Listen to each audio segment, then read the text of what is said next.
Exercise 3.1 का 5वां सवाल है जिसमें वो कह रहा है perform the indicated operations and simplify. Operations indicate करो और उसको सिंप्लीफाई कर दो। अब इसका मतलब क्या है? अब आप सवाल में देखें तो आपको मल्टीपल चीज़ें नज़र आएंगी, ठीक है। यहाँ पर डिवाइड नज़र आएगा, ठीक है।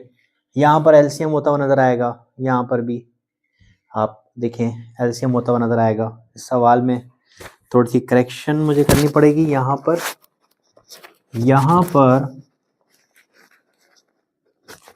+1 मौजूद है और उसके बाद यहाँ पर डिवाइड है। ये करेक्शन थी सवाल की। अब ठीक है सवाल तो एक ये चीज़ हो गई। फिर आपने आइडेंटिफाई किया जी डिवाइड हो रहा है, जी एलसीएम हो रहा है, तो उसके ऊपर आपने उसको क्या कर देना है, सिंप्लीफाई कर देना है।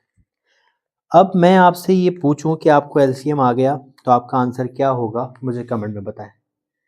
इससे पहले जो क्वेश्चन नंबर 4 किया है उसमें एलसीएम लेना सीखा है ना, वो आ गया होगा आपको। यहाँ पर इसके नीचे कुछ नहीं है तो क्या होगा, 1 होगा, ये आपको पता है। यहाँ कुछ नहीं है तो नीचे क्या होगा, 1 होगा, ये आप जानते हैं। यहाँ एलसीएम अलग होगा और यहाँ एलसीएम अलग होगा।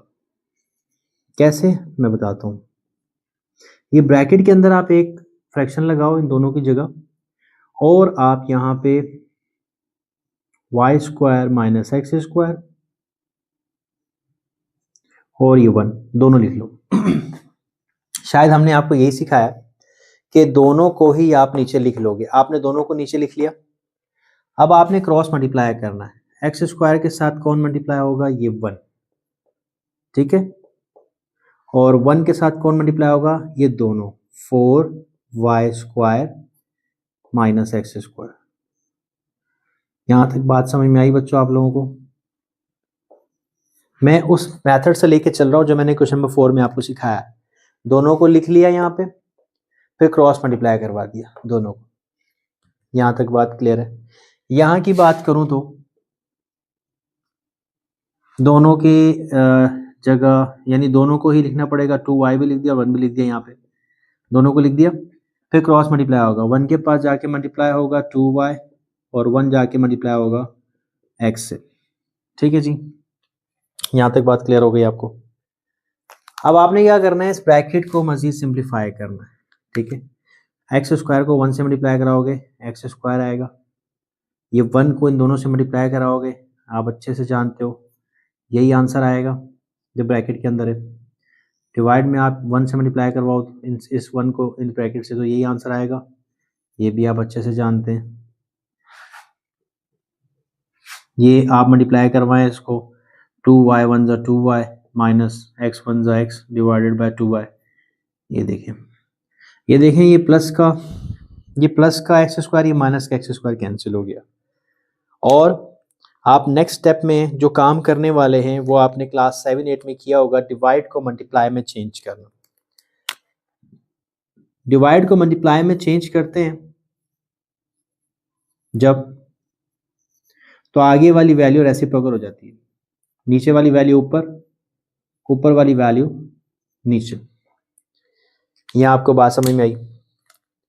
उसके बाद ये दोनों और ये दोनों आपस में मल्टीप्लाई हो रही हैं, तो 2 4 = 8। y² y से मल्टीप्लाई होगा तो y³ हो जाएगा, ठीक है। और यहाँ पर ये मल्टीप्लाई हो रही हैं तो आप इसको लिख दो 4y² - x, इसको भी लिख दो और इसको भी लिख दो 2y - x, ठीक है जी। यहाँ पे चेक करें, यहाँ तक आपको समझ में आ रही है बात? ये आपके सामने सवाल जो है वो पार्ट 2 है। क्वेश्चन नंबर 5 का पहला पार्ट आपके सामने मौजूद है और ये सेकंड पार्ट है। अब यहाँ पर एक नई चीज़ भी सीखेंगे आप, ठीक है। तो यहाँ आपने ये सीखा है कि डिवाइड को मल्टीप्लाई में चेंज करते हैं, वैल्यू रेसिप्रोकल होती है। बाकी आप एक से ज़्यादा एलसीएम ले सकते हैं एट अ टाइम एक ही सवाल में। यहाँ आपने अलग एलसीएम लिया, यहाँ पे आपने अलग एलसीएम लिया, ठीक है। ये आपको समझ में आया होगा। यहाँ पर देखते हैं, यहाँ पर आपके पास जो चीज़ सोल्व के बाद हमने करनी है वो ये कि आपको यहाँ कॉमन निकलता हुआ नज़र आ रहा है y, यहाँ फार्मूला लगता हुआ नज़र आ रहा है। तो आप क्या करो, यहाँ कुछ होता हुआ नज़र नहीं आ रहा, x+3 को एज इट इज लिख दो। यहां पर आपको कुछ होता हुआ खास अभी नजर नहीं आ रहा, और आप सीखेंगे भी यहीं पे एक नई चीज। फोकस कीजिएगा, ध्यान यहां होना चाहिए वीडियो के ऊपर। जाहिर है आप वीडियो देख रहे हैं तो ध्यान तो यही होगा। ये 4 और ये x² को आप 2x कहकर ऊपर पावर में 2 लगा सकते हो ना, आप इसको ऐसा लिख सकते हो ना। हाँ, फिर 3y की होल पावर 2, इसे भी आप 9y² को भी आप ऐसा लिख सकते हो ना। जब आप पावर लगाओगे वापसी तो ये 9 बन जाएगा, ये y², ये 4 बन जाएगा, ये x²। ठीक है जी। और उसके बाद डिवाइड में xy 3y। यहां तक आपको क्लियर हो गई बात, आसान सी बात थी। यहां पे अब आपने क्या करना है, लगाना है फार्मूला। ठीक है, यहाँ एक काम हो रहा था बट मैंने नहीं किया। क्या मैंने कहा था कॉमन कर दूं क्या? चलो नेक्स्ट स्टेप में कर देंगे, कोई मसला ही नहीं है, अपना सवाल है, जिस मर्जी स्टेप में कर दें हम। क्या ख्याल है? नेक्स्ट स्टेप में इसको हम कर देंगे। ये आपके पास हो गया। यहाँ पर तो आपको मैंने कहा था एक फॉर्मूले से दोस्ती कर लें, जो कि आपके पास है a² - b², जो बराबर होता है a + b a - b। नजर आ रहा है? तो ये हो गया हमारे लिए a और ये हमारे लिए हो गया b। मैं आपसे पूछूं a² b² ये बन गया, इसकी जगह आएगा a + b। a क्या है? आप बोलोगे 2x, प्लस का ये प्लस। b क्या है? आप बोलोगे 3y। सेम ऐसे 2x - 3y। ये बात समझ में आ गई आप लोगों को? और डिवाइड में आपके पास इन दोनों में कॉमन क्या निकल रहा है? y कॉमन निकलेगा तो x+3 बचेगा। तो फिर आपने x+3 से x+3 को कैंसिल कर दिया, ये हमारे काम आ गया। y कॉमन लिया तो हमारा ये काम हो गया। यहां अगर ये x प्लस का हो और y माइनस का हो तो इन दोनों में से कोई एक कट सकता है, ये कट सकता है। तो इसको आपने यहां पर जो नई चीज सीखनी है वो ये सीखनी है, लाइक ऊपर तो आपको पता है कुछ नहीं तो 1 बच गया, सही है, 1 से 1 कट गया ना, x+3 1 से x+3 ये कट गया। तो यहां पर आपने माइनस कॉमन ले लिया, हालांकि यहाँ माइनस नहीं है, यहाँ माइनस नहीं है, आपने माइनस कॉमन ले लिया। जब आपने माइनस कॉमन लिया तो जो माइनस वाली वैल्यू है ना वो हो गई आपकी प्लस में, और जो प्लस वाली वैल्यू थी ना वो हो गई आपकी माइनस में।